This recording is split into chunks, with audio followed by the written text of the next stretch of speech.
So is it just light particles that we can see, or what's the tube in front of us supposed to be? Trey asked Will, who was demonstrating his powers by putting his hands out and having energy flow through them, connected to each other in the shape of a pipe. I never really looked for an explanation, just that I am able to do this. And create a portal to Loka, that's the name, right? Loka. Trey continued. Yes, it is. I replied to him. And how are you thinking of reaching out to Alos? You said an alien took him to space. The government's best technology can only pass to Neptune. Anything out of our solar system will be almost impossible to connect to. Will shook his head. I don't know the science part of it. I just know Alos said he would be able to reach me if we need help. Will remarked. Let me know how that goes. Trey said as he stood up from the bed. Continue reaching out to him and showing me what you can do. He finished before walking to the radio. He turned the knob, the radio getting louder, and the same chatter on the radio that we have listened through for the night has continued. To be fair, it makes sense it has continued. The police force and other military operations have killed many spiders during this time. Also, while looking for a well-dressed black skeleton man, who we know as Haida, last spotted nearly 12 hours ago. And so we stayed in a cramped motel, Hannah's being the most stressed out from her parents constantly trying to contact her, Trey telling her she can't reach out without putting them in danger. During the 12 hours, we played board games to pass the time. One of the games was a simpler game called Sequence, where me and Hannah teamed up against Will and Trey to put tokens 5 in a row on board. After hours of playing the game and listening to the boring police radio chatter, Hannah finally spoke up. What's for lunch today? She said, myself looking behind and out the window, seeing the drapes closed but less light coming through than a couple hours ago, making me realize that I was indeed hungry for dinner as well. What do we want to do? Trey asked, adding, I have a bunch of granola bars and raisins in the back. Raisins? Hannah asked. Well, yeah, to be fair, I thought it was going to just be me and not be in a lockdown. Trey responded. I rolled my eyes as Will blurted his idea of a good dinner. Pizza rolls? I rolled my eyes and then asked, is now really the best time to have pizza rolls? Every time is a good time for pizza rolls, Will assured the group. Great, we are being hunted by large spiders and a man that shoots fire from his hand, and the only nutrients we can get is frozen cardboard. Trey responded. What about actual pizza? They opened the supermarkets back up a couple hours ago. Me and Hannah can go, pick up a pizza. You guys be safe here, I said. Will nodded his head, happy with the compromise. Are you sure it's safe for you two? Trey asked. Hopefully, I replied back. We got to the store 15 minutes later, the parking lot empty besides cars for a few employees working and some devoted customers coming out at the hour. We walked in the store, Hannah asking, so what do we know of Gallon? Well, according to Nibbit and his rock friend, he rose to power by using gemstones that he places on his forehead. From this, he's allowed to have powers, apparently like Will, and make the only connection to our world through his powers. I replied back. What if he wins? She then asks. I almost stop in the frozen aisle, about 5 feet from where the frozen pizzas were set at. I don't know. I shamefully admit to her. I'm scared, she says to me. I walk over to her and wrap my arms around her. I am too, but we have to keep going, I reply back. We walk outside after picking up 3 pizzas and start our walk across the parking to the car. On the way, I hear something rattle. I look over to my side. The base of a trash can is moving back and forth, the metal clanging against the rocks underneath. You don't think, I say as Hannah interrupted. It's just a raccoon. The spiders are out on patrol. They wouldn't be digging through trash. I nod my head, agreeing with her statement as we start the car heading home. Will, wake up, Trey said in front of Will's face, who was in a trance-like state, meditating with both eyes closed. Alos, Gallon is coming. We need to be able to fight him, Will says in a rhythmic tone. Trey shakes his head and then grabs Will's shoulder, moving them back and forth and rocking his head. Will gets out of his trance-like state, feeling his stomach and then looking and diving for a trash can, puking any food he had out. I'm sorry, bud, we got news. Haida is coming, Trey said. What? Will asked as the police comms from the radio started to explain. black skeleton spotted near 171st Street and Pearl heading north. Target seems to be unarmed, but has ability to shoot fire propulsions out of hand. Take extreme care when dealing with subject shoot to kill. The dispatcher went. That's only half a mile away, Trey told Will. Will nodded, his eyes wide open as if he was caught in front of a trailer going 100 miles per hour. You stay inside. I'll be out waiting for Haida, or whatever the hell his name is, and alert Nick and Hannah when they arrive. Trey said, moving to the closet. He returned with a long, large steel briefcase he set on the bed and opened it. Inside sat 2 rifles, both with a long barrel and a silver, futuristic look to them. These aren't regular guns you can pick up. The ammunition is a lot faster and more powerful than any consumer-grade rifle on the market. When Nick and Hannah return, you make sure Nick gets one of these and knows what it's capable of. Will made a faint nod, giving Trey an uneasy feeling, but knew he didn't have time. Trey marched outside and looked out upon the short but wide parking lot of the motel. I should have gotten the pizza myself, he said. Myself and Hannah pulled in about a minute into him standing guard, myself seeing the rifle first as Hannah was the first to comment about it. What the hell is that? We both got out, nearly 30 feet in front of Trey, who stood up on the balcony. What's with the weapon? You're going to blow our cover. I called up to him. Too late, Trey said, then focusing on something straight across. I followed his glance, realizing what it was, and assuring it when Hannah said, We got followed. 200 yards away, I could see a giant spider, running at us full force through the field, then stopped instantly. I covered my ears from the after effect. The rifle Trey shot left a boom it could have been heard blocks away. The spider was no longer living, unless assuming it could live with a 3-inch wide hole in the middle of its body. I looked back up at Trey, who yelled to us down below. Get up here and get inside. We both ran up the stairs, meeting Will, who had come through the door. Is it Haida? He asked Trey. Trey shook his head. No, just a spider. At least I think it was. Will nodded, seeing me and stating, I have a gun for you. We need to prepare quick. The spider probably marked out our location.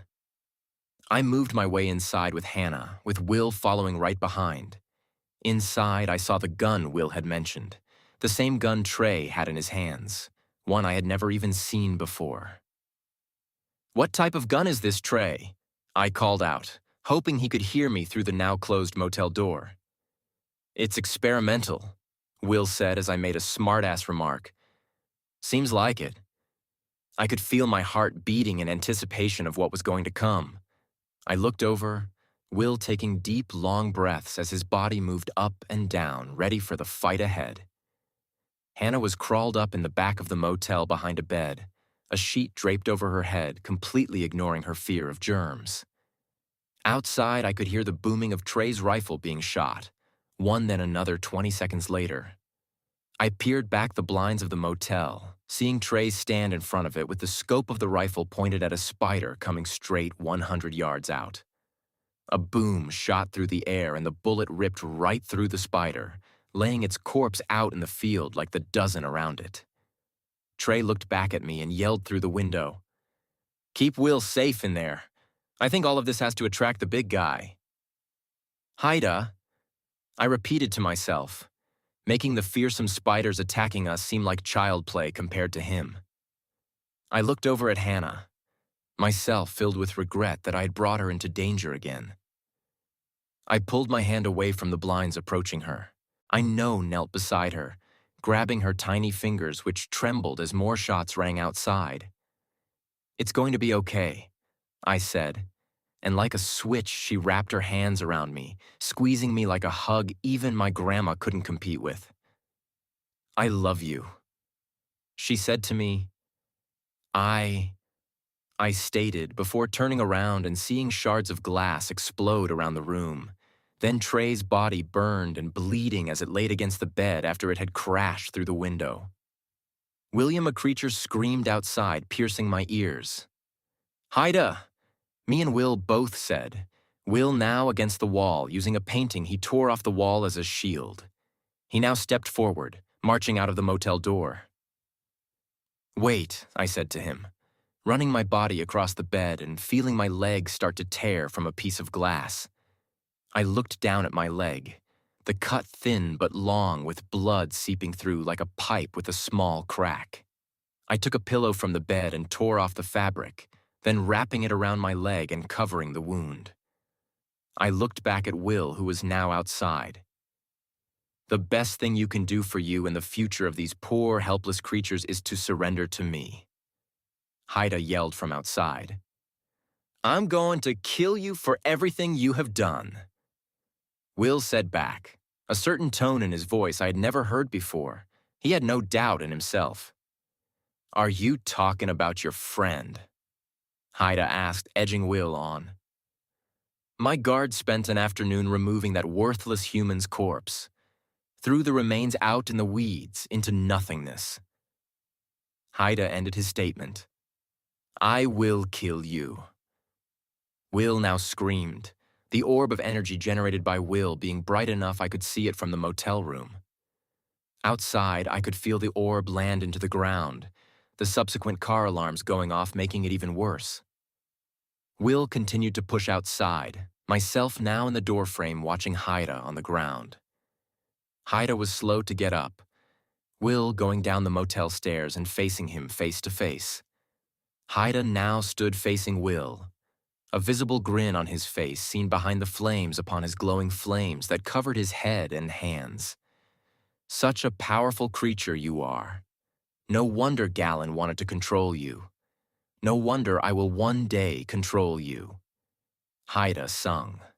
Haida then put out his hands, flames being exhausted out like tubes, Will ducking behind a concrete light pole.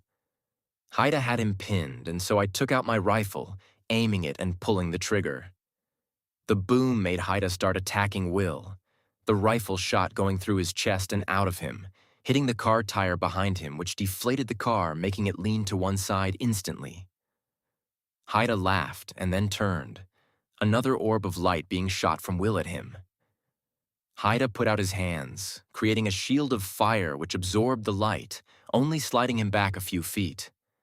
"Make this a fair fight, boys?" Haida laughed, now pointing both of his hands at us and shooting a fire flame at me and Will. Will took his familiar retreat behind the concrete light post, myself diving back into the motel while the file started to burn on the siding and door frame of the motel. I looked back, seeing the flames start to grow on their own. "We have to go," I said, looking back and seeing Hannah, who was next to Trey, who had regained consciousness. Sirens then started to blare outside. "Perfect timing," I said as I walked right below the flaming wood above the doorframe. I saw 3 police cars pull up, seeing Haida look at them, then shooting in fire flame at one. The police car spun its wheel, driving forward enough to avoid the first strike. Haida put out his hand again, shooting another beam and directly hit the side of the car, flipping it over. Haida then put both of his hands together, shooting another orb at the flipped car, myself watching it explode in flames along with the 3 officers trapped inside. Shots began to ring off as officers started to surround the fire demon. "Let's go, let's go!" I called inside, Hannah coming outside and Trey moving toward me and me putting my arm under his shoulder supporting him. More shots came from outside as Haida's focus was now on the 10 cops in front of him, allowing us to sneak down the stairs and to Trey's car outside of the room. We buckled inside, keeping our heads down as flames from Haida burned at the cops, trying to deter them away. We then saw Will, who had now risen from his concrete blockade, looking at Haida and putting out his hand. Eventually, someone saw a shot. Haida pushing up Will's arm and striking him in the stomach. The result sent Will flying backward, sliding across the pavement and hitting a bush which stopped his momentum. The police who had waited for the fight to complete began to open fire on Haida, but after the first 3 shots, a giant blade cut through them, then swung around and came back to who had sent it. In the sky coming down was a large figure, strong and heavily built. "Galen, welcome to your new kingdom." Haida cheered as the figure descended. We gotta go now, Hannah said, myself moving the car and stopping at Will, Hannah going out and picking him up from where he laid against the bush. Go, go, go, she yelled at me as I looked over at the ripped policemen, cut in half by the boomerang object Gallon had thrown at them. The tires started to rip against the pavement as we sped off, leaving our biggest fear in the dust.